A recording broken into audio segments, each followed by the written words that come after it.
Hello again, everyone. Today I wanted to go through some of the journals that I've made using papers from January 2023's Fodder School lesson taught by Liz Constable. I will put a link below to her website because she does offer independent classes. And I'll also put a link below to Fodder School 2. Fodder School 1 and Fodder School 2, I didn't think that Fodder School 2 could kind of beat Fodder School 1. And not that it's better necessarily, but this, and I feel, I often feel like this every month. Oh, this is the best month ever. But really, this was a process that was really freeing for me, and I really, really loved it. I'm not going to be telling you how these papers are made. That's what the class is for. So I'll put links down below to the class and Liz Constable's website in case you want to learn how to make these papers. But these books were not even part of the assignment in Fodder School 1. I just made these using methods that I learned in other classes, both in Fodder School 1 and 2 and elsewhere. But I did want to show these to you. Last year, I participated in the Fodder School Hop at the end of Fodder School 1 to kind of show all of the different months worth of work. These are things that I probably, if they do it again, I'll probably do it again this next year, but these might not be things that I would show in that because these are not the assignments. The papers are, but these were just things I went off and did on my own with the papers and fabric, I suppose, that I made in this class. But it's just super awesome. I had always kind of wanted a method that would result in something that almost looked like it was underwater. And this method really does produce that. And I was super excited because of that. And the way it's done is super fun. Okay, so I'm going to start with this one. So this is a little board book. It was originally a children's board book. I think this might have been the Itsy Bitsy Spider originally.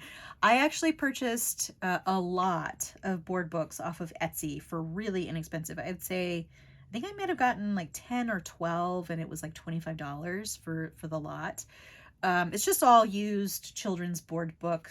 You could find these sort of things at a thrift store or, even if you have kids and you don't need your board books anymore, you could use theirs unless, you want to be sentimental about keeping them.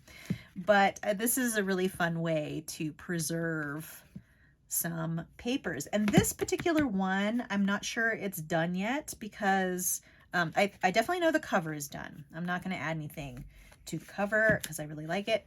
But the inside, here, I'll just go ahead and start. Because some of the papers are really thin, some of the colors from the board book itself are coming through, but something like this, like wow, came through, and I thought that was kind of cute, and I might want to keep that. But there were a lot of red colors that came from the book that kind of altered the color of the paper that I put down. And that's especially true of the thinner papers. This is one that has some thicker papers on it, and that is definitely covering up all of the book. Again, here, what I did like, so all these little circles, those are coming from the board book. And I did kind of like that it looked kind of like bubbles underneath, which is really kind of fun. And that's kind of a cool way to use thin papers because often, at least some of the image from below, if you're using really thin or slightly transparent papers, you're gonna get some of the thing from underneath. And I think that's kind of cool. So that's also why I'm having a little bit of a dilemma with this book as to how much I want to add, because I do like the effect, but I think it's not really telling a story, so to speak. It's just sort of a compilation of fun papers that I like, which I suppose there's nothing wrong with that, but we'll see. I haven't decided yet. But I also liked how this little suite came through. The last page was actually sort of the whole Itsy Bitsy Spider thing, and I thought of keeping that, but then I ended up covering it up. So here again, the red and the little bubbles are coming from underneath because this was another pretty thin paper, but I did do a little bit more collaging on this page than on some others. Sometimes I just, put the papers across and that was it. And here, it's a mix of sort of semi-translucent papers and opaque papers or thicker papers, but I thought it was really fun. Okay, so there's that. And then I bound it with some fabric tape that's used for bookbinding. All right, so now I'm going to show this one, and I've shown pictures of both of these on my Instagram. So I'll put a link to my Instagram down below because I don't. It's on my profile page here on YouTube, but I don't think a lot of people always check that. So I will put a link to my Instagram down below. I'm Mystery Bee Arts there. And generally, I don't show a lot of my art on this channel. I do a lot more swatching and that sort of thing. Sometimes I'll do things like this because I think they're kind of cool and I want to share them. They haven't historically done that great. I don't know if that's the algorithm or what. Because I am kind of all over the place with content. You know, I'll do fountain pens, I'll do mixed media, I'll do watercolor. But I think that gives a little something for everyone. But anyway, if you want to see the art I'm creating, Instagram is the best place to see that because I'm actually pretty prolific and make a lot of stuff. So most of it is the result of courses that I'm taking just because that's kind of how I've been keeping up my art practice while having such a busy job. Because then I don't really have to think about what I'm going to do. I just say, okay, I'm going to take this prompt or, you know, I'm going to utilize this new method or something like that. And that makes things a little bit easier for me as far as day-to-day work on art stuff. But, you know, and then there's projects like this that sort of grow out of other assignments. But I really would like to sort of explore some things more, but I think I'm still like in depth. But I think I'm still sort of, I want to learn everything. That's sort of my mode. But through that, I think I'm kind of developing more of a style of my own and a color palette of my own. So it's all valuable. All right, so this is a little fabric bound book. This was a lesson that actually I learned how to do this in Fodder School 1. So I'll only put a link to Fodder School 2, but you can easily find Fodder School 1. They're both accepting enrollments. I am not affiliated with them in any way. I just have really, really enjoyed the classes. And so, and it's actually quite a bargain for what you pay because there is so much content. And each month there's 2 separate lessons or 2 separate sets of lessons, one where you make papers and one where you make a final project. And there's just so much good stuff in there. You get a lot for your money. Okay, so let's go ahead and flip through this one. This one's fairly thinner, and this was more profiling like whole pages, but I did put a little bit of, like I had some little bits left over, and so I would put those here and there. But yeah, like these are little bits from a different paper. They were just so awesome. I didn't want to throw them away. I mean, this particular class, I don't think I've thrown away any piece of paper, no matter how small, from it, just because I think they're all really, really beautiful. All right. And yeah, and I have shown pages from this book and the previous book on Instagram, but I don't show the whole thing. I'm not a fan of reels probably because I have a YouTube channel. I'm like, you know, if you want to watch reel type stuff, go to my YouTube channel. And you know, my YouTube channel's monetized too. There's that. And then on Instagram, I feel like it's a lot of work to essentially just give a video away for free. I mean, I'm not super into finding followers, which I suppose if you were doing that, that might be a good way to do that.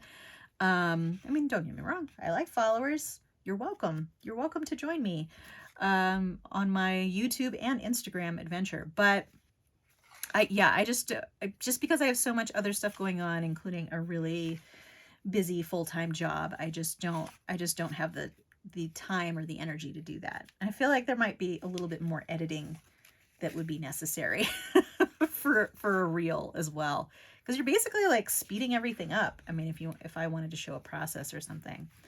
All right, so that's that book. And then I have one more. This is more of a traditional book binding, although I did try a new binding that was sort of interesting. And so this is a heavier paper on the outside. I think this was a watercolor paper. And then inside the pages are made of more lightweight paper. And we did make these little assemblages with the papers that we made. And so I kind of incorporated those into this project. So those were something that we did in the lessons themselves.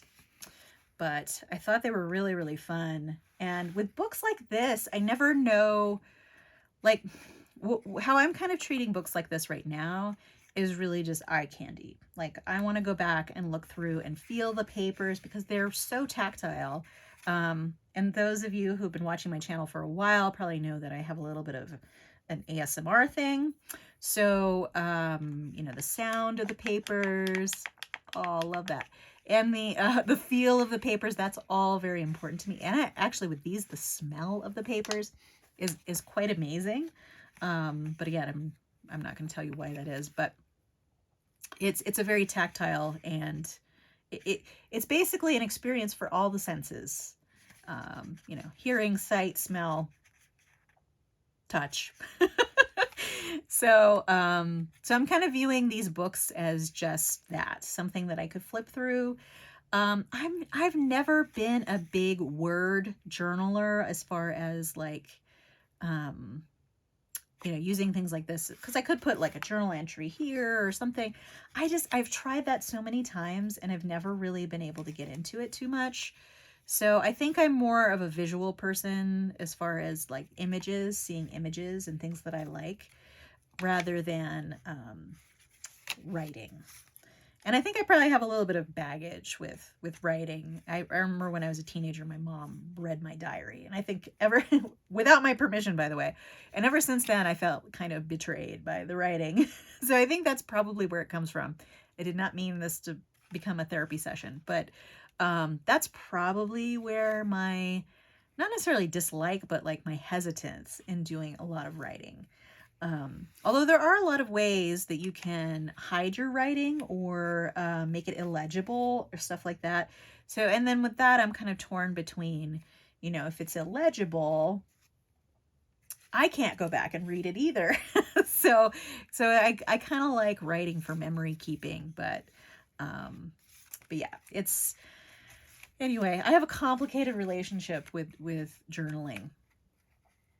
Oh, I just realized that there's these tiny little dots here. I don't even know where those came from. That's so cute.